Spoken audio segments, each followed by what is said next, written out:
Bonjour, je me présente Cléo Maheu. J'ai la chance d'accompagner depuis des années des entrepreneurs dans la croissance de leur entreprise et j'avais envie de créer un podcast Histoire d'hypercroissance où on prend le temps de partager leur parcours souvent atypique, mais vraiment de comprendre aussi la différence qu'ils font dans la vie des gens.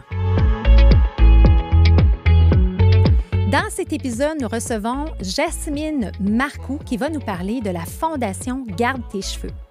Pourquoi on a un épisode spécial? C'est que nous faisons partie de Podcaston, une belle initiative qui a été créée par Jérémy, où durant une semaine, on a 300 podcasts francophones qui vont partager leur fondation, leur implication sociale pour faire connaître des bonnes causes et ce qu'on veut faire vraiment, qui est de faire une différence dans la vie des gens. Jasmine prend le temps de nous parler de son parcours, nous parle également de son diagnostic du cancer, mais comment elle a fait de cet obstacle une victoire aujourd'hui en accompagnant les femmes et les hommes qui souhaitent garder leurs cheveux. Parce que ce qu'on veut faire avec la Fondation Garde tes cheveux, c'est de changer le visage du cancer, un cheveu à la fois.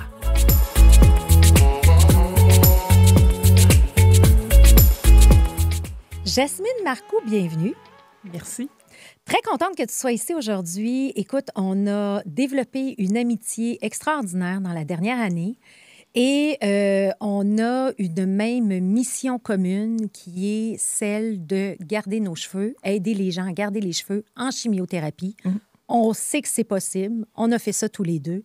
Donc, aujourd'hui, c'est un épisode spécial dans le cadre de la semaine Podcaston. Donc, une belle idée de Jérémy pour faire briller à travers les podcasts francophones des fondations, des OSBL qu'on adore. Donc, toi et moi, on a à cœur celle de la Fondation Garde tes cheveux pour laquelle on est sur le CA et on s'implique. Alors, Jasmine, je veux toujours commencer par connaître l'humain derrière. Alors, moi, je te décrirais comme une fille résiliente, une fille de compassion, engagée, passionnée. Puis je veux connaître la Jasmine, d'où tu viens. Là, tu es dans un rôle très haut à l'ordre des CPA. Fait que parle-nous un peu de ton parcours à toi. Alors, si je remonte quand même il y a plusieurs années dans mon enfance, j'ai toujours été attirée quand même par, je pourrais dire, par les sports, par la danse. J'ai fait énormément de danse, par la musique. J'ai enseigné le piano pendant des années.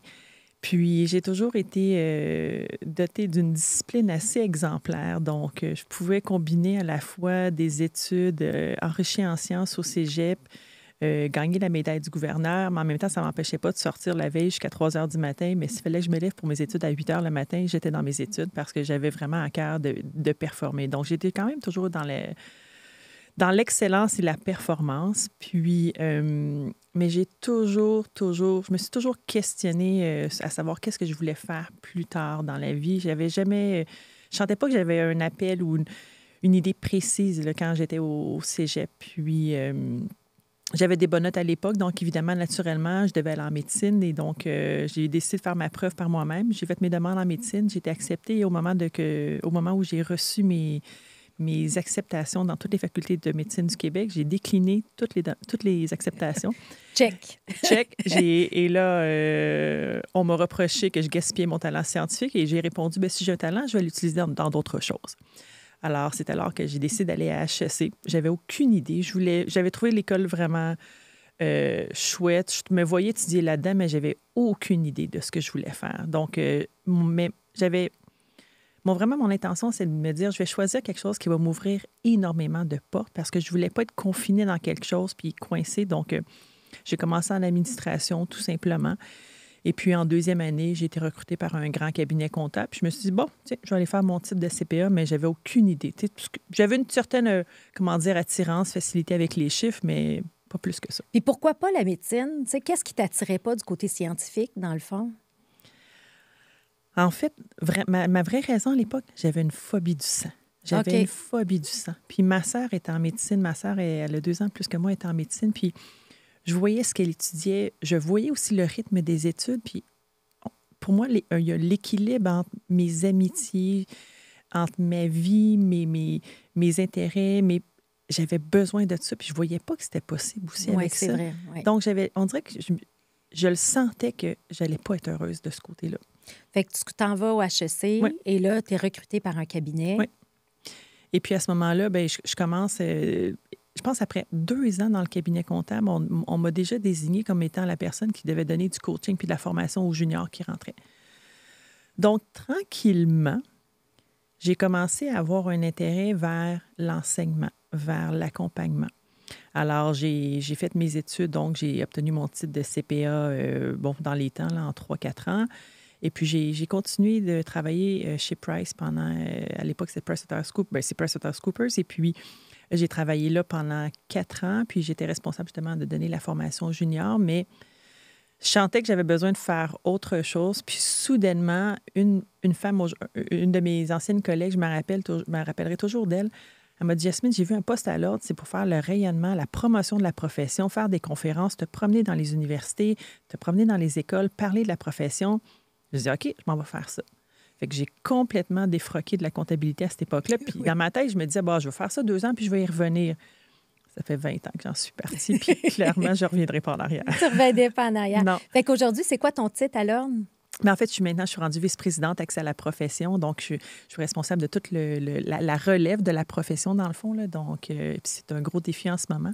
Oui. Parce que le marché des affaires est en profonde transformation, ne serait-ce que par toutes les technologies, l'intelligence artificielle, puis ce marché qui est international. Donc, on a un gros défi, puis les jeunes d'aujourd'hui ne sont plus ce qu'ils étaient.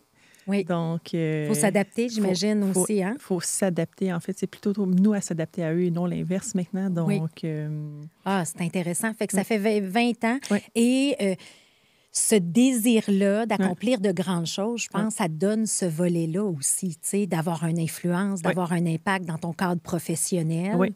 Et tu as continué toujours à faire de la danse, pareil. Oui. En fait, j'ai recommencé à faire de la danse parce qu'en fait, j'ai arrêté pendant des années, mais j'avais toujours le désir de recommencer à faire de la danse. Ça m'a toujours habité la danse, la musique. Et puis, c'est quand j'ai eu la chance d'assister au spectacle de danse de ma fille Sandrine il y a 2 ans que là, j'ai vu sur la scène, il y avait des femmes de mon âge sur la scène. Tu sais, on dirait que c'est tabou de dire qu'une femme de mon âge peut recommencer à danser, puis je suis pas vieille, là.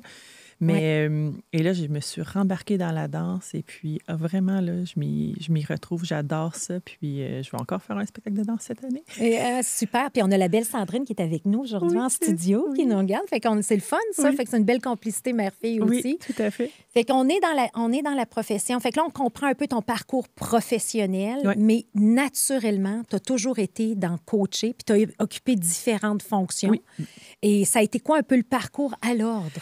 Bien, puis je parlais de mon parcours à l'ordre, mais aussi en parallèle, ce que j'ai fait, parce que j'ai toujours eu un parcours en parallèle, dans le fond, c'est-à-dire que j'étais toujours impliquée avec les candidats, même à l'université, c'est-à-dire qu'au début, je faisais vraiment, j'étais dédiée exclusivement à la promotion de la profession, donc j'étais en contact constant avec la relève, que ce soit même, je dirais, au secondaire, collégial, à l'université. Mais parallèlement à ça, j'ai commencé à enseigner aussi à l'université, donc j'ai enseigné à HEC Montréal, donc les premiers cours de comptabilité, puis tu sais, je sentais que c'est là que je pouvais avoir une influence puis un impact parce que c'est là souvent que ça se dessine à savoir, as-tu un bon contact ou t'as pas un bon contact avec la première personne qui va te parler d'un sujet en question. Donc, fait que j'ai enseigné quelques années à HEC. Et puis, aussi, quand on parle de l'examen pour devenir CPA, cet examen-là a une réputation quand même d'un niveau, d'être rigoureux, d'être exigeant.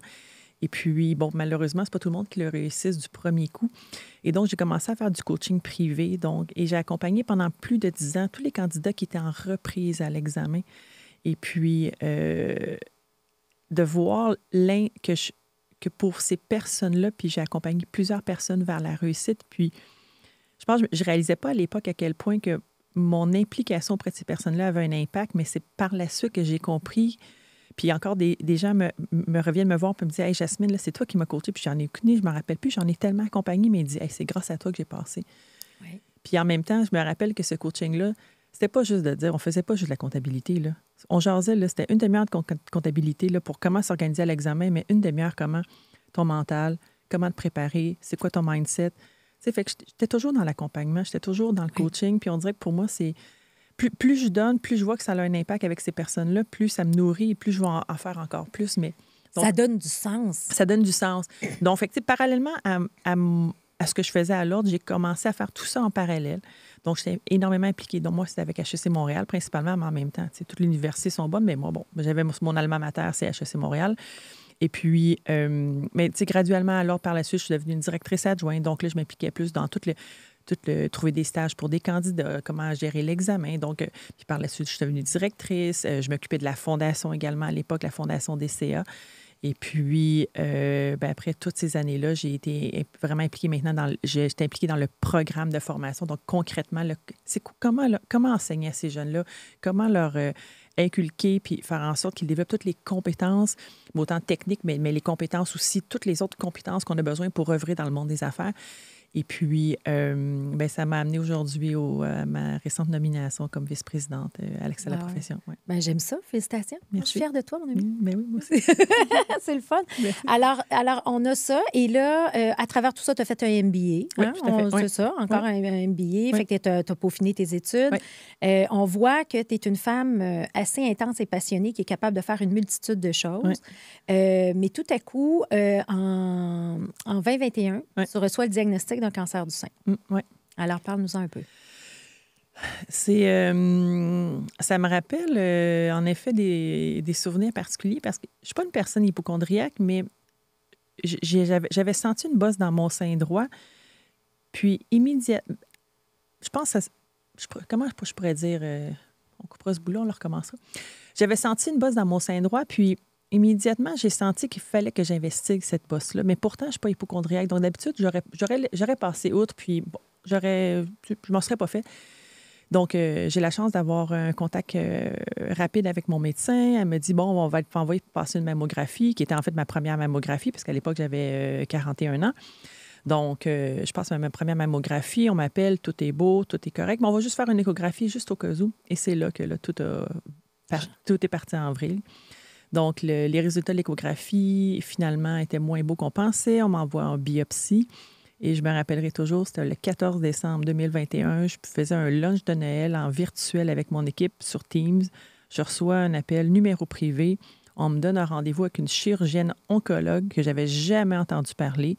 Et on me dit juste, êtes-vous correct pour venir seule? Puis je dis, avez-vous des résultats pour moi? Elle dit non.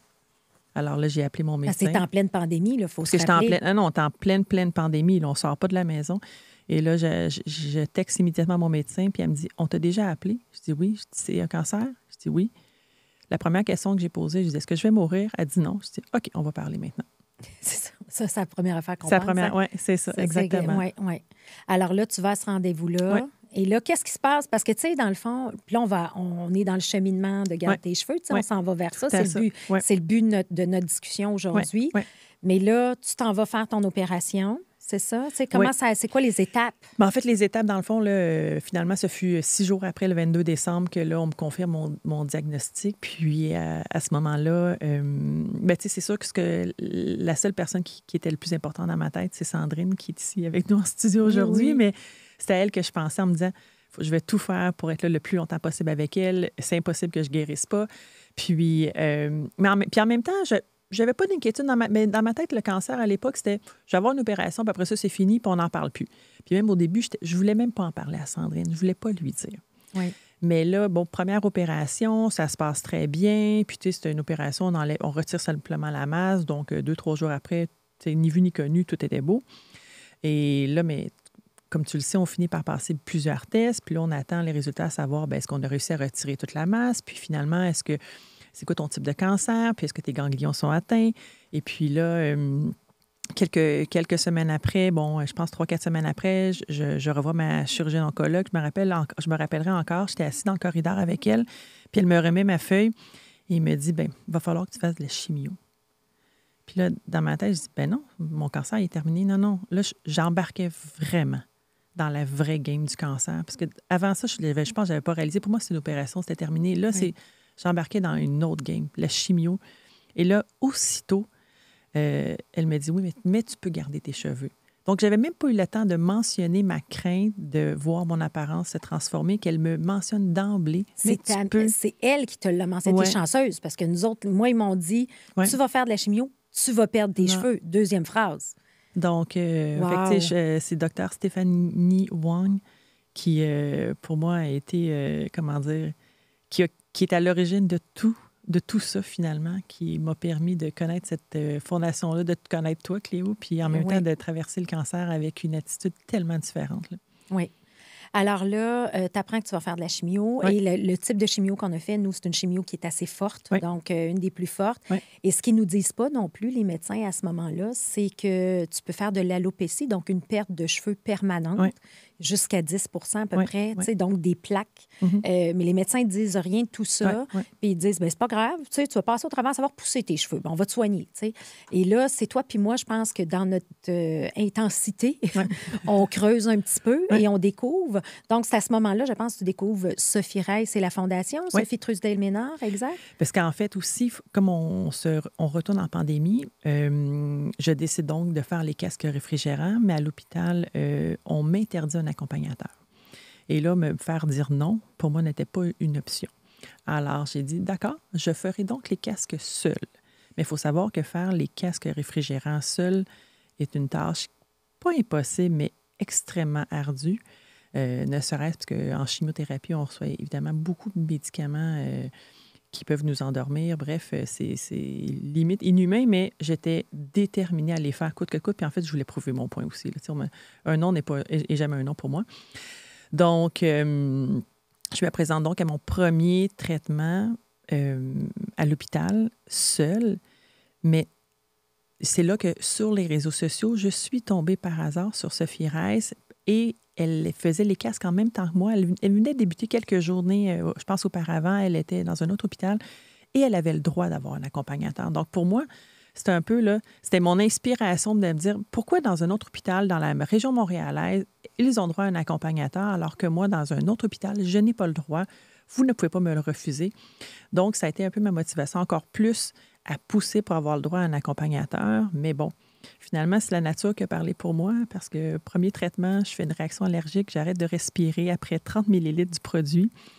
Et là, pour moi, c'est le constat que je ne pourrais pas faire les casques seule parce que je vais avoir besoin de quelqu'un, parce qu'on allait me transférer sur une nouvelle médicamentation qui allait, dans le fond, tu sais, c'est l'équivalent de prendre 4 bouteilles de vin là, d'un seul coup. Là, donc, on devient complètement gaga. Donc, c'était ça où j'ai abandonné les casques qui étaient hors de question. Donc, on a fini par me permettre d'avoir un accompagnateur. Mais ça a été le combat à ce moment-là. Ça a été le combat. Mais garde, tu as gagné ton point, tu as gardé tes cheveux. Et aujourd'hui, tu as les cheveux courts, puis tu es toute belle les cheveux courts, mais c'est par choix. C'est par choix. Exact. C'est ça qui est particulier, c'est que pendant... Tu sais, c'est là que je pense que, tu sais, quand on reçoit un diagnostic, c'est l'immense perte de contrôle. Dans le fond, on perd le contrôle sur toute notre vie, sur notre futur, sur notre quotidien. Tout se transforme du jour au lendemain. Et puis, de pouvoir garder ses cheveux, c'était une façon aussi de garder un certain contrôle sur quelque chose, sur mon apparence. Je vais le dire à qui je veux le dire. Et puis, donc, j'ai gardé mes cheveux longs pendant tout mon traitement, non pas sans perdre quand même des cheveux malgré les casques. Et une fois que j'ai terminé mes traitements, j'ai décidé de me couper les cheveux courts. Et puis, malgré les pressions de ma fille qui veut que je me fasse rallonger les cheveux, j'aime mes cheveux courts. Et pour moi, on dirait que je ne peux plus retourner en arrière. Mais c'est la nouvelle Jasmine. C'est la nouvelle Jasmine. Exactement. Exactement. Fait que dans le fond, et là, on va parler, donc tu découvres Sophie Reiss, qui le fait en même temps que toi. Oui. Et Sophie Reiss avait découvert Sophie Trusdale-Ménard, qui est la fondatrice de Garde tes cheveux. Oui. Et là, comment a débuté cette collaboration-là? Ben, en fait, tout simplement, Sophie Reiss et moi, on s'est liés d'amitié très rapidement. Là. Ce qu'on dit toujours, c'est que 6 mois d'amitié en cancer équivaut à 30 ans d'amitié dans la vraie vie. Là. Donc, on s'est liés d'amitié très rapidement. Et puis, les deux, dans le fond, on voulait faire connaître cette possibilité-là parce qu'on n'en revenait pas à quel point que ce n'était pas connu, malgré le fait que c'est une technique qui existe depuis plus de 30 ans en Europe, aux États-Unis. Mais ici, c'est tabou, on n'en parle pas. Et puis, 8 % des femmes refusent la chimiothérapie par crainte de perdre leurs cheveux. Donc, c'est pas juste une question d'apparence, mais malheureusement, les médecins... Puis, c'est vraiment pas... C'est pas juste l'esthétique. On n'est pas dans l'esthétisme, non. Puis je n'ai rien contre les médecins, mais malheureusement, je pense qu'ils en ont beaucoup dans leur assiette. Puis, des fois, de faire ce pas supplémentaire-là pour dire comment vous pouvez mieux vivre vos traitements, puis de parler de ces options-là, Ils n'ont pas le temps, malheureusement. Donc, Sophie Reiss et moi, on s'est dit qu'on voulait absolument faire connaître ça. Et surtout, on s'est rendu compte qu'il n'y avait personne au Québec qui pouvait offrir le service en français. Personne ne connaissait ça au Québec. C'est juste en anglais que c'était disponible. Donc, on s'est dit, ça n'a pas de bon sens. Une femme ne peut pas se faire expliquer les casques réfrigérants au Québec en français. Donc là, elle avait entendu parler des casques réfrigérants via Sophie Trusdel-Ménard. Puis elle dit, Jasmine, Sophie est toute seule dans sa fondation, elle porte ça à bout de bras. Elle dit, on embarque avec elle. Puis pour moi, c'était naturel. Je ne me suis même pas posé la question. Puis les premières rencontres avec Sophie, ce fut un match parfait. C'est ça. Puis moi, la petite dernière qui a joint l'année passée. Pour faire les 4 mousquetaires. Les 4 mousquetaires, exact. Ouais, quatre femmes qui ont qui ont toutes des très grosses carrières. Ouais. Une avocate, Sophie, on sait qu'elle est autrice, conférencière et tout. Toi qui es vraiment VP au niveau des CPA, moi qui est en coaching. Ouais. On est 4 femmes de tête qui ont tous eu le cancer, mais on veut changer le monde. Exactement. Puis c'est pour ça qu'on est ici aujourd'hui. Exactement. Alors, on parle de la Fondation. Là, ce qu'on est fiers, c'est d'avoir notre nouveau site web qu'on a réussi à faire parce que, dans le fond, notre intention avec la Fondation, c'est vraiment de prendre le temps d'éduquer, en fait, que les femmes puissent... les femmes et les hommes. On a eu notre premier homme qui a fait le cas. On a plus qu'un. On en a plus qu'un. Oui, on en a plus qu'un, là. C'est ça. Fait que c'est pas juste non plus pour les femmes, mais en fait, peut-être revenir sur les bases. C'est quoi notre mission à nous comme Fondation? Bien, on a une mission, premièrement, d'informer autant les patients et patientes, je vais le dire, mais aussi les cliniciens et la population en général qu'il est possible de garder ses cheveux en chimiothérapie. Donc, c'est un choix. Et ce choix-là doit être expliqué, communiqué aux patientes qui ont un diagnostic. Oui. Petite précision, les casques réfrigérants ne peuvent pas être utilisés avec tous les types de cancers. Mais la plupart des cancers, on parle de tumeurs solides, donc cancer de l'utérus, cancer du sein, ça fonctionne très bien. Mais en ce moment, c'est très peu communiqué. Donc, la plupart des personnes, quand ils l'apprennent, c'est via une amie, une personne, parce que même les médecins, et même moi, quand je vais à l'hôpital et j'en parle aux médecins, je dis, est-ce que vous en parlez? Ah, j'en parle si on me pose des questions, j'en parle si je vois que la patiente hésite. Donc, c'est pas quelque chose qui est communiqué d'emblée. Donc, notre mission, là, c'est vraiment... notre rêve, là, mon rêve, là, ça serait que maintenant, toutes les personnes qui reçoivent un diagnostic de cancer sachent et qu'ils doivent faire des chimiothérapies, sachent qu'elles peuvent, si elles le veulent, conserver leurs cheveux ou du moins une bonne partie de leurs cheveux. Exact. D'où notre mission qui est de changer le visage du cancer, un cheveu à la fois. Oui, exactement. Et souvent, ce qui arrive, puis c'est drôle parce qu'on a fait un événement Shopping Champagne avec le studio Aide Pilates et il y a une personne à qui j'avais parlé qui avait reçu le diagnostic. Et souvent, les gens paniquent. Hein? Quand tu reçois un diagnostic, tu paniques. Et comme tu dis, la coche de plus, c'est la chimio. Mais il y a des gens qui paniquent et qui disent « Ah, c'est pas grave, je vais perdre mes cheveux. » J'ai beaucoup de gens que je connais qui ont dit « Ah, c'est pas grave, je vais perdre mes cheveux. » Sauf que quand tu les revois et quand j'ai vu cette personne-là à l'événement, elle dit « J'aurais dû t'écouter, j'aurais dû faire les casses parce qu'elle dit ce que je trouve le plus difficile, elle dit c'est mon physique. » Oui. Tu sais, on sous-estime aussi cet élément-là. Bien, puis en fait, moi, je me suis même pas posé la question, en fait, si je voulais ou si je... Pour moi, ça allait d'emblée que si je pouvais conserver mon apparence, parce que ce que je me disais, c'est une chose de se savoir malade, mais c'est une autre chose que de se voir malade. Puis de se voir tous les jours dans le miroir, de voir le regard des gens, parce qu'évidemment, on devient stigmatisé aussi, parce que tu vas aller à l'épicerie avec un bandana sur la tête, c'est sûr que tu vas te faire accrocher là, par n'importe qui. Donc, pour moi, de conserver mon apparence normale, c'est de conserver un contrôle sur ma vie, sur avec qui je veux partager cette nouvelle, avec qui je veux vivre ces moments-là.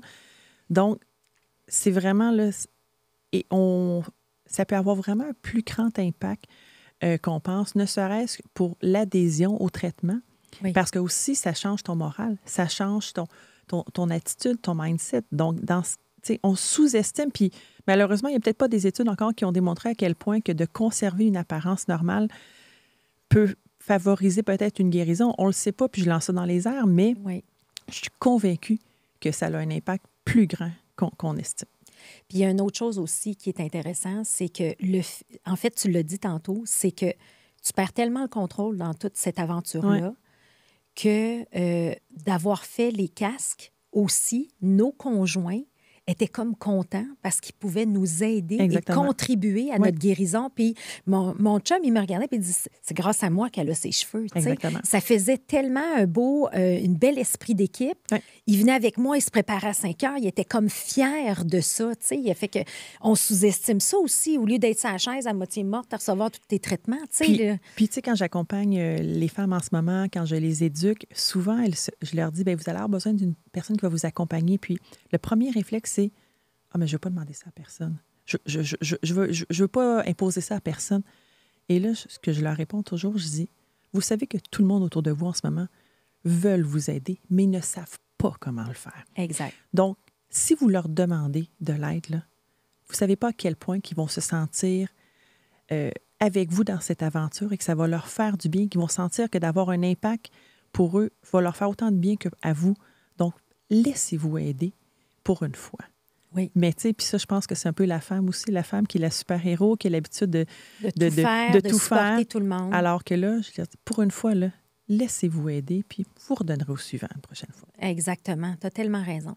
Fait que si on rentre plus dans la mécanique comme telle de la méthode. Oui, la méthode. Tu sais, la méthode. Fait que dans le fond, on comprend, la Fondation Garde tes cheveux a été créée par Sophie Trusdel-Ménard pour vraiment permettre aux gens de connaître. Fait qu'on a une première notion, on va donner beaucoup de conférences, d'accompagnement, d'éducation. Et sur notre nouveau site web, on va tout mettre les liens en référence au bas de l'épisode. Mais si on va dans la section ressources, on s'est amusé à faire une quinzaine de vidéos pour expliquer le casque, comment tu l'enlèves, comment tu fais la boîte, etc. On a même fait des listes de vérification, comment tu te prépares, la journée, les heures, comment tu notes tout ça. Fait qu'on a vraiment voulu créer un accompagnement en français, évidemment en anglais aussi, mais au Québec, en fait, pour faciliter les gens qui le souhaitent, les cheveux. Mais c'est quoi la mécanique? Comment ça marche, le casque? Explique-nous c'est quoi. Donc, le casque réfrigérant, tu dois le porter seulement lors de tes journées de traitement. Donc, tout dépendant, il y a des traitements que tu peux... Puis les traitements, dans le fond, le type de traitement qu'on te prescrit dépend de ton type de cancer. Donc, tu as des traitements, comme toi et moi, on a eu 4 traitements de chimiothérapie. Ça veut dire qu'on a porté les casques 4 journées complètes, alors que d'autres personnes peuvent avoir 16 traitements de chimiothérapie. Donc, c'est sûr que ça peut être un peu plus exigeant, tout dépendant de la chimio. Et le casque, dans le fond, fonctionne vraiment sur le principe là, de vasoconstriction, c'est-à-dire que les casques doivent être refroidis dans une glacière avec de la glace sèche. La glace sèche est à moins 78 degrés. Et on doit s'assurer que les casques, lorsqu'on les porte sur notre tête, sont environ entre moins 28 et moins 32 degrés Celsius. Mais c'est vraiment moins froid qu'on pense parce qu'il ne faut pas oublier qu'on a quand même nos cheveux là, qui font une certaine couche de protection. Donc, on doit porter les casques 1 heure avant le début des traitements. Et là, à ce moment-là, le principe, c'est de dire on les porte 1 heure. On doit faire des rotations de casques à chaque 25 minutes pour toujours maintenir la température de notre tête et notre scalp, en fait, autour de le plus froid possible, donc autour de moins 30. Pour que la chimio ne se rende pas jusqu'au exactement. Bout des follicules. Donc, vraiment, pour vulgariser, là, ça gèle les follicules capillaires. Donc, dans ce cas-là, la chimio ne va pas les atteindre et, dans le fond, ils ne vont pas tomber par la suite. OK. Tout simplement. Donc, il faut les porter, les casques, 1 heure avant la chimio. Pendant toute la durée de la chimio, qui, tout dépendant des traitements, peut être de 2 heures à 4, 5, 6 heures, tout dépendant.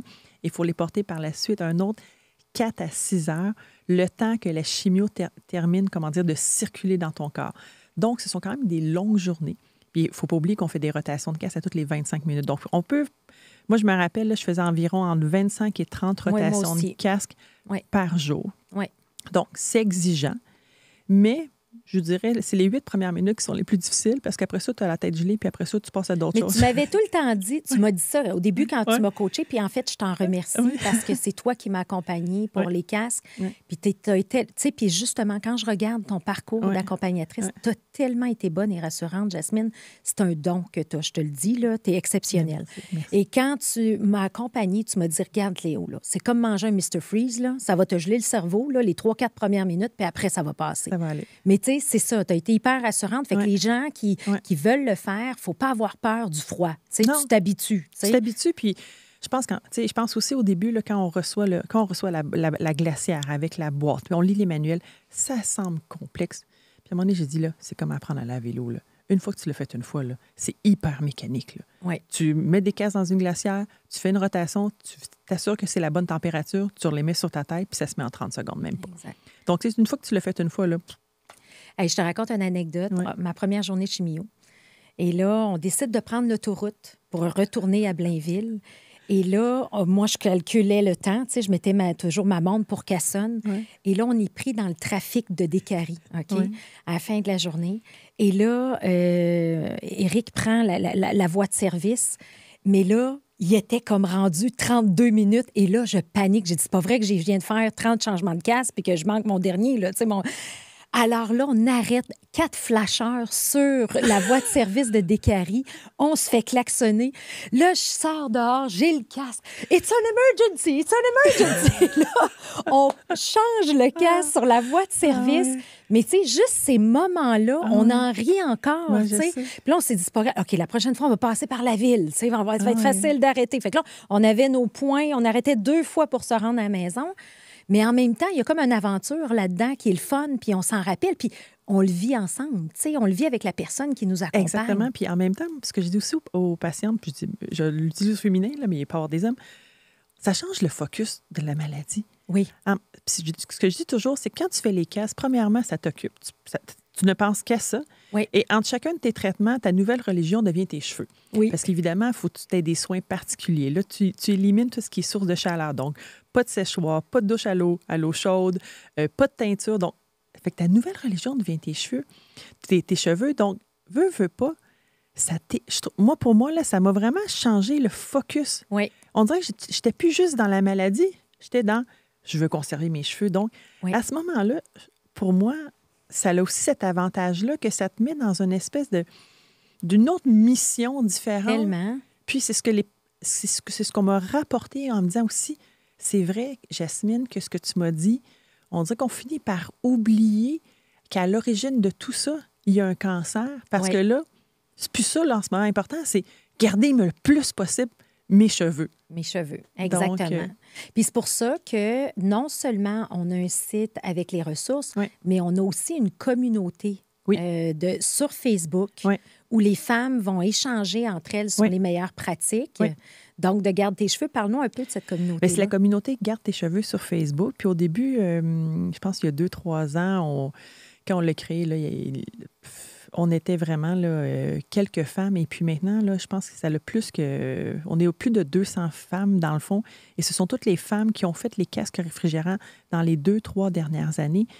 Et il y a une entraide, un support, une solidarité qui est sur cette communauté-là. Et c'est ça qui est génial parce que maintenant, dès qu'une personne commence les casques, elle a souvent des inquiétudes, des incertitudes.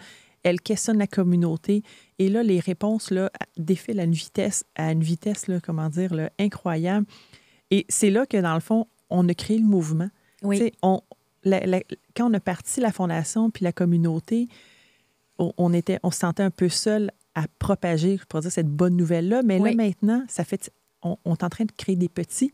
Oui. Et là, ces personnes-là, des ambassadrices. Et là, plusieurs personnes d'elles-mêmes on sait qu'elles veulent nous aider, elles en parlent et entre elles se supportent. Donc, on a créé vraiment le mouvement, puis ce mouvement-là, il va juste croître encore. Puis ce qu'on souhaite vraiment avec la Fondation, c'est, présentement, les compagnies d'assurance vont rembourser les perruques. Mais pendant un cancer, mais ne rembourseront pas les frais du casque. Fait que juste pour donner une idée de comment ça coûte, tu sais, pour... en ce moment, il y a plusieurs quand même compagnies de casques réfrigérants. Au Canada, il y en a une seule qui en fait la location, c'est Penguin Cold Caps. Donc, c'est en location et c'est 449 $ par mois. Et puis, donc, tout dépendant de la durée de tes traitements de chimio qui peuvent s'échelonner entre 3 à 5 mois, on parle donc quand même d'un coût substantiel. Oui. Et par la suite, il faut ne pas négliger qu'à chaque traitement, tu dois te procurer de la glace sèche, environ 2 $ par kilo. Fait que, tu sais, autour de 100 quelques dollars. Donc, tu sais, la facture peut monter assez vite. Donc, malheureusement, je dois dire qu'aujourd'hui, c'est un produit de luxe, mais ça ne devrait pas être un produit de luxe pour les femmes parce qu'en fait, la maladie, elle touche tout le monde. Oui. Donc, elle ne fait pas de choix. Et là, les compagnies d'assurance, en ce moment, moi-même, j'étais confrontée à cette bataille. On m'offrait de me rembourser 150 $. Et moi, j'étais couverte par 2 compagnies d'assurance et même une qui m'a refusé. Donc, vous préférez que je perde mes cheveux plutôt que je prenne la chance de les conserver. Et ça, malgré que j'avais une prescription de mon oncologue qui m'encourageait et m'autorisait à faire les casques. Donc, on a du lobbying à faire auprès des compagnies d'assurance. J'ai hâte qu'une première compagnie d'assurance dise clairement, haut et fort, nous, on croit au casque réfrigérant et on va supporter les femmes qui le font parce que ce qui ne se réalise pas, ces compagnies-là, c'est que ça peut avoir un impact sur tous les autres soins que tu vas aller chercher après. Exactement. Ben oui, c'est d'investir dans la santé de la femme. C'est investir dans la santé de la femme. Et de l'homme, là. On parle des femmes principalement. Donc, ils ne savent pas à quel point que ça peut avoir un effet sur le bottom line, on va dire. Oui, exact. Je comprends tellement ce que tu veux dire. Oui. Alors, une autre portion de ce qu'on veut faire. Et cette année, on va être capable, parce que là, on a mis les fondations solides avec un bon site pour être capable de communiquer. Les gens qui veulent faire un choix éclairé peuvent aller sur le site de gardetecheveux.org. Mais aussi, on veut créer un programme de soutien financier pour aider ces personnes-là. Une mère, par exemple, monoparentale qui n'a pas les moyens, mais qui a 3 jeunes enfants puis qui veut garder sa fierté puis de ne pas sentir, ses enfants ne sentent pas que leur mère est malade. Oui, exactement. Ben là, on veut lui offrir ça. Fait que ça, on est en train. Fait que là, aussi, on lance à nos auditeurs, en fait, on a besoin de vous. C'est un peu ça aussi pour ça qu'on en parle. Puis c'est ça que j'aime, la beauté du podcaston. C'est le même principe qu'avant, il y avait des télétons. Bien, aujourd'hui, on lance un message de dire, regarde, vous voulez nous aider d'une quelconque façon en étant un partenaire, en offrant des bourses, des programmes de bourses, vous dire, regarde, nous, on veut investir, on veut aider certaines femmes. Bien, nous, on est preneuses aujourd'hui, là. Tout à fait. Puis en fait, ce qui est vraiment intéressant avec notre fondation, c'est que chaque dollar qu'on donne à la fondation a un impact concret sur le bien-être d'une personne qui traverse le cancer. Oui. Donc, on ne peut pas avoir un impact plus direct parce que puis on sait qu'il existe une multitude de fondations qui supportent le cancer. Ces fondations-là, parfois, bon, c'est pour l'aide à la recherche, pour différents programmes, mais tu sais, des fois, de savoir que ton dollar investi a un impact direct et tu sais qu'il va être utilisé par quelqu'un qui est ici, qui est peut-être ta voisine, la sœur de ton collègue, parce qu'elle n'a pas les moyens de se procurer elle-même les casques réfrigérants. Pour moi, je pense que c'est là que la Fondation lance vraiment un appel à la générosité, parce que malheureusement, une femme sur 8 va être atteinte d'un cancer du sein. Et là, je parle juste du cancer du sein. Oui. Donc, on connaît tous et toutes quelqu'un dans notre vie, de proche ou de loin, qui va avoir le cancer, qui va vivre le cancer.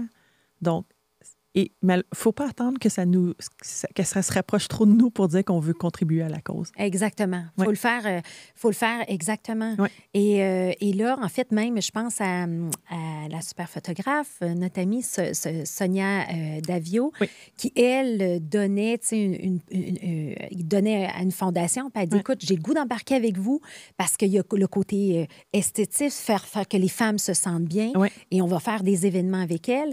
Fait qu'on est ouvert aussi à faire des partenariats avec certaines personnes qui organisent des événements, mais qui veulent nous donner. Fait que dans le fond, nous, on veut faire connaître cette fondation-là. Et si vous avez des contacts pour faire du lobbying, des pressions et tout, on a notre belle Sophie Reiss qui est passée à Tout le monde en parle. Oui, tout à fait. Suite à ça, on a eu un appui du gouvernement. Exactement. De Christian Dubé. Fait qu'on commence tranquillement, mais il y a beaucoup de travail à faire. On va dire ça comme ça. Parce qu'on a parlé des compagnies d'assurance, mais on pourrait aussi parler de la RAMQ, c'est-à-dire qu'il faut savoir que les casques réfrigérants, c'est quand même un matériel médical reconnu.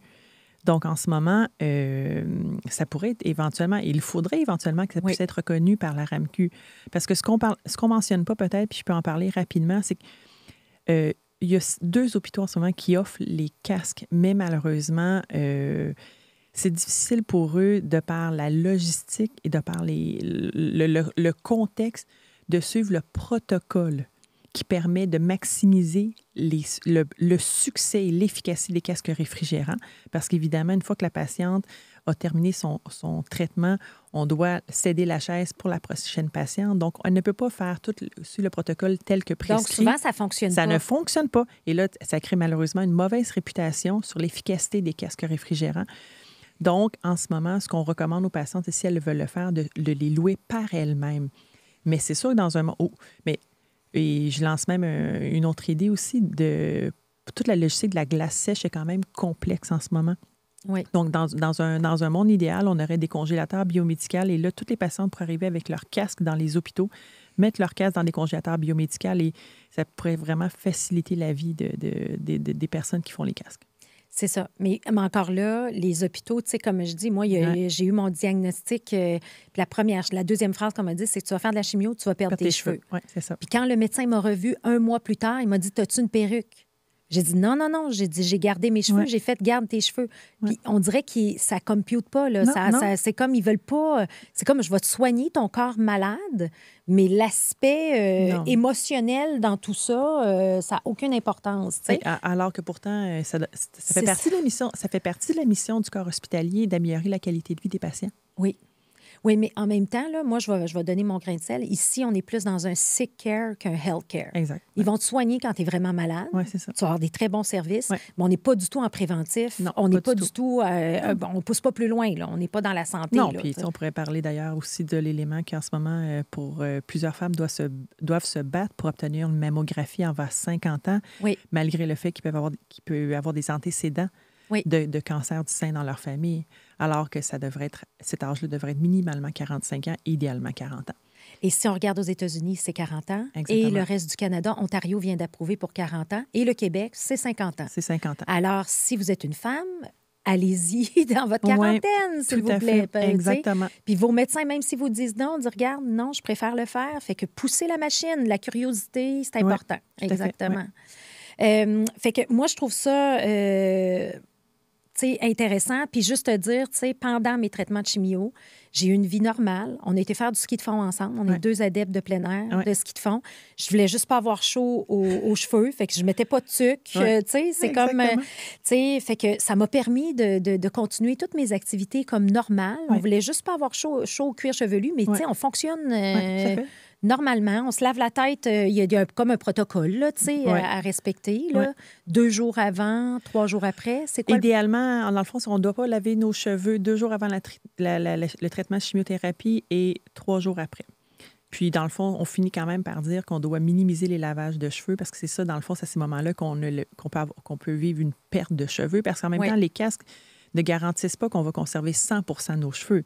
Sauf que ce qui est certain, c'est que si on ne fait pas les casques réfrigérants, on va perdre 100 % de nos cheveux. Exact. Donc, la plupart des patientes peuvent conserver entre 50-80 % des cheveux. Mais évidemment, après ça, il y a quand même des facteurs métaboliques. Après ça, à quel point que tu suis le protocole, autant les casques en soi que tous les soins apportés aux cheveux. Donc, il y a quand même il y a des variables qui peuvent influencer ta conservation de cheveux, mais de façon générale, on obtient un taux de satisfaction assez élevé. Assez élevé. Puis dans mon cas, moi, tantôt, on plaçait mes cheveux, mais j'ai comme une coupe hybride, là, j'ai perdu peut-être 30 % de mes cheveux, mais les gens ne s'en rendent pas compte. Mais si tu lèves mes cheveux, j'ai des repousses ici, j'ai perdu à la base, mais ça paraît pas. C'est comme, je suis très à l'aise avec ça. J'ai comme une rosette ici qu'il faut que je place le matin parce qu'elle frise un peu, mais on s'organise. Puis, moi qui est public, qui aime faire des vidéos, ça me donne toute cette liberté-là de le communiquer. J'aimais bien l'image aussi que vous m'aviez dit, c'est quand tu vas à l'épicerie, tu peux-tu avoir la paix? Oui, tout à fait. Tu peux-tu te sentir normal? Puis tu l'oublies un peu que tu as le cancer. Fait que je pense que le volet que tu nous amènes aujourd'hui, Jasmine, puis je pense que c'est ça qui fait que tu accompagnes si bien les gens qui passent à travers ça, c'est que il y a un volet très santé mentale. Santé mentale. Oui. Oui, puis je peux parler d'un témoignage que j'ai reçu quand même qui m'a marqué. Puis malheureusement, j'oublie le nom de cette personne-là, mais bon, c'est une femme qui est décédée du cancer du sein, mais son mari a pris le temps de m'écrire.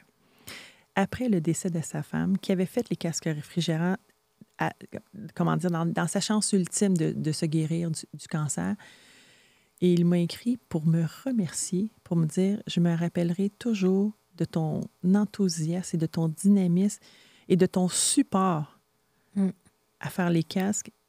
Et ça a fait une différence dans les dernières semaines de vie de ma femme. Je t'en remercie. » Wow. Quand j'ai reçu ce témoignage-là, je l'ai gardé, là, puis j'aurais aimé avoir le nom de la personne aujourd'hui pour pouvoir la nommer, là, mais c'est là que tu dis, ouais, c'est plus fort qu'on pense, Oui. cet impact-là, puis justement, qu'une personne dise, ma femme a gardé cette dignité. Puis je dis pas que quand on perd nos cheveux, on n'a pas de dignité, c'est pas ça. Mais je pense qu'il faut quand même avouer que de conserver cette apparence normale a un impact tellement puissant. Puis comme nous, là, les 4 filles, dès qu'on voit une photo d'une association du cancer, c'est tout le temps pas de cheveux, ça nous rend malade. On n'est plus capable. Hein? J'en peux plus. Non, pourquoi quelqu'un qui a le cancer, on y met pas de cheveux? Ah non, c'est l'association. C'est l'association. Cancer, pas de cheveux. C'est ça. Voyons donc. Il faut briser. Si on veut on veut briser cette image-là. Puis comme tu as dit, changer le visage du cancer, un cheveu à la fois, là, c'est ça. Exact. Il y a une association immédiate. Puis même quand on se fait annoncer un diagnostic de cancer, la première chose auquel on pense, c'est « je vais perdre mes cheveux ». Exact. Donc, alors qu'on peut le vivre complètement différemment. Complètement différemment. Puis aujourd'hui, toi puis moi, on est comme on dit, il y a une nouvelle Jasmine, il y a une nouvelle Cléo. Clairement. On est. Puis tu sais, on se disait, tu sais, le livre que Sophie Reitz a écrit, Un cancer en cadeau, ben je pense que ça a été mon plus beau cadeau dans l'aventure avec les 2 autres filles et la fondation. C'est ça, tu sais, il y a plein de belles choses qui nous arrivent dans tout ça. C'est très positif. Oui, puis c'est... Puis c'est ça qu'on a, tu sais, je suis très reconnaissante. Tu sais, on a une belle finalité dans l'aventure. Puis je dois l'appeler l'aventure médicale qu'on a vécue. Oui.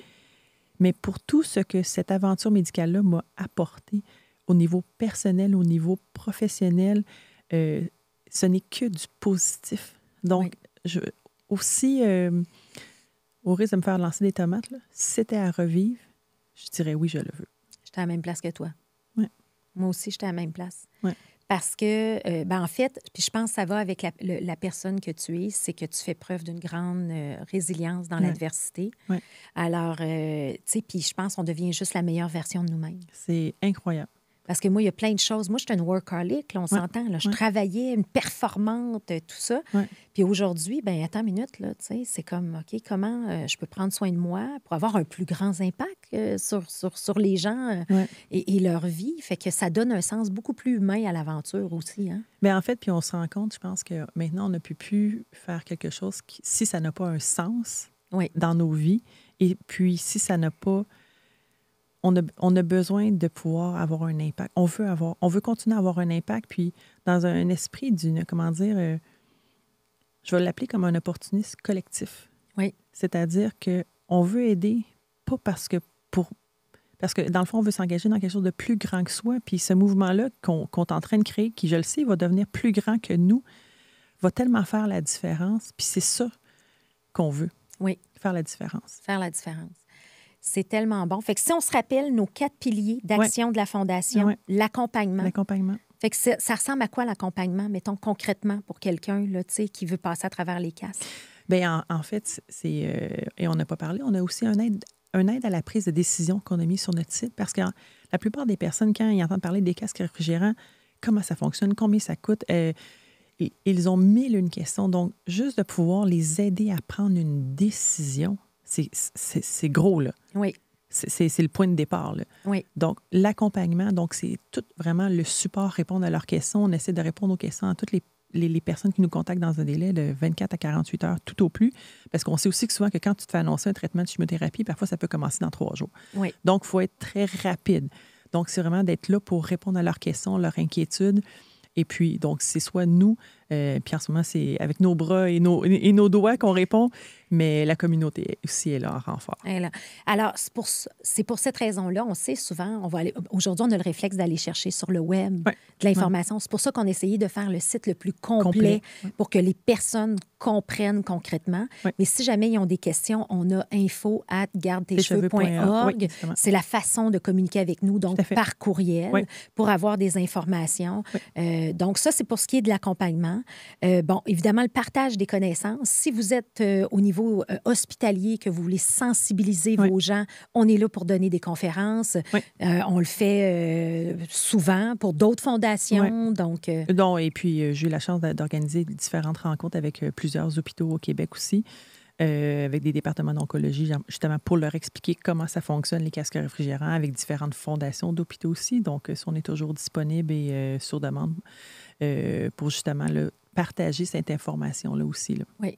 Autant les intervenants de premier niveau. Oui. Que les bénévoles. Que les bénévoles. Ah, les bénévoles aussi. Là, on n'en parle pas, mais les bénévoles pourraient jouer un rôle très important. Là, tellement. Écoute, moi, je me rappelle, là, Ginette, moi, qui était bénévole, puis elle était intéressée, puis elle posait des questions et tout. Il y a la fondation, je pense, moi, tu sais, la fondation, le virage, donc les fondations dans les différents hôpitaux, comme au CHUM, nos dépliants sont là. Donc, et on en parle. Le soutien financier, on va commencer ça cette année. Tout à fait. Oui. Et s'il y a des gens volontaires qui veulent justement avoir un impact direct, comme tu nous l'as dit, et on a l'entraide via notre communauté. Exactement. Fait que je pense que ça couvre nos 4 piliers d'action. Est-ce qu'il y a quelque chose que tu voudrais dire qu'on n'aurait peut-être pas partagé par rapport à toute cette aventure-là, Jasmine? En fait, peut-être, je pourrais juste terminer. Ce que je pourrais rajouter, quand on traverse un diagnostic de cancer, de s'entourer et de faire le choix de s'entourer des bonnes personnes. Et dans mon cas, ça a été de trouver des personnes qui avaient la même énergie, la même intensité que moi, mais qui vivaient aussi la même chose que moi. Parce que malheureusement, quand on reçoit un diagnostic, on est catapulté sur une autre planète. Et puis, on est seul sur cette planète-là. Donc, et autant notre entourage sont empathiques à notre situation, autant on se sent vraiment incomprise. Donc, quand on est capable de s'entourer des bonnes personnes, puis en même temps, comme je le dis, des bonnes personnes, parce qu'il y a des personnes aussi qui peuvent nous tirer du mauvais sens. Donc, il faut trouver les bonnes personnes, faire des choix conscients. Ça peut tellement changer de façon, comment dire, magique. Puis je vais dire, la magie opère que maintenant, là, je ne parle plus de maladie, je parle d'une aventure médicale. Parce que ça a été une aventure, puis une aventure, pour moi, c'est positif. Oui. Donc, vraiment, la puissance de la communauté de pères qui vivent la même chose que toi, c'est le meilleur conseil que je dis. Entourez-vous, ne restez pas seul, mais choisissez les bonnes personnes, puis les personnes qui ont vécu la même chose que vous sont les meilleures personnes pour vous comprendre. C'est vrai. Tu as tellement raison. Et moi, j'ai fait la découverte de vous parce que j'ai organisé mon événement, le lancement de mon 3e livre. Donc, le leader en nous. Et j'ai remis tous les fonds de cet événement-là à la Fondation. Merci, d'ailleurs. OK, garde tes cheveux. Et c'est la première fois que je te voyais en personne. C'était la journée de ta fête, le 15 novembre. Je me rappellerai toujours. OK, et Sophie et toi, vous étiez venus parler un peu pour sensibiliser. Et je ne savais pas à cette époque-là si j'allais faire de la chimio ou pas. Non, c'est vrai. Je l'ai appris tout de suite après. Et j'ai commencé le 14 décembre, donc à faire ma chimio. Et moi, ça m'a permis justement d'embarquer dans cette belle aventure-là. Et je crois sincèrement, et dans le livre « Le leader en nous », l'essence même de ce livre-là, c'est de vivre une vie intentionnelle, de donner du sens à notre vie. Bien, je pense que c'est ce qu'on souhaite faire avec la Fondation, avoir un impact. Puis je pense qu'aujourd'hui, on lance beaucoup un message d'espoir, de dire il y a quelque chose de beau derrière ça. Ayez pas peur, faites-le. Puis en même temps, le fait de passer à l'action concrètement avec les casques, bien, ça nous amène dans l'action qui nous défocus de la maladie pour voir le positif. Parce que puis il faut en parler aussi de la maladie, parce que c'est tabou. Oui. Et on parle de la maladie, mais on ne parle pas aussi de l'après-maladie. Ça, c'est un autre défi. On pourrait en parler dans un autre podcast. Oui, ça, c'est c'est vrai. D'où savoir s'entourer, qui est un peu ta note, parce que le après-cancer, les gens s'attendent à ce que tu reviennes à la normale et tout. Parce que tu as gardé tes cheveux, puis tu es peut-être... Mais non, ça a opéré un changement beaucoup plus profond que ça. Exactement. Bien, Jasmine, merci infiniment. D'avoir pris le temps de nous parler de Garde tes cheveux. Je pense que c'est une cause qui nous tient les deux à cœur. Oui, vraiment. J'ai eu la chance de recevoir Sophie Reiss, la chance de recevoir Sophie Trusdale-Ménard, qui est la fondatrice. Alors, dans cette semaine-là de podcaston, donnez généreusement dans un premier temps. Et si vous voulez faire plus de choses, écrivez-nous sur info@gardetecheveux.com pour vraiment prendre connaissance de toutes les possibilités de partenariats et autres pour... changer la vie des gens par rapport à répandez la bonne nouvelle. Oui, c'est une bonne nouvelle de garder ses cheveux. Exactement. Merci, Jasmine. Merci à toi, Cléo. À noter que tous les épisodes sont disponibles en format audio sur les principales plateformes de podcast et aussi disponibles en format vidéo sur YouTube.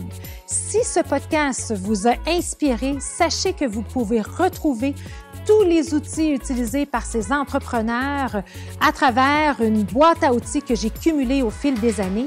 Tout simplement vous rendre sur hypercroissance.com/outils. Pour en savoir plus sur Hypercroissance, n'hésitez pas à nous suivre sur les réseaux sociaux. On partage une panoplie d'informations, d'articles, d'outils pour vous aider dans votre croissance sur les réseaux sociaux. Et si ce podcast vous a plu, je vous invite à le partager avec quelqu'un à qui ça pourrait être utile. Merci et à bientôt.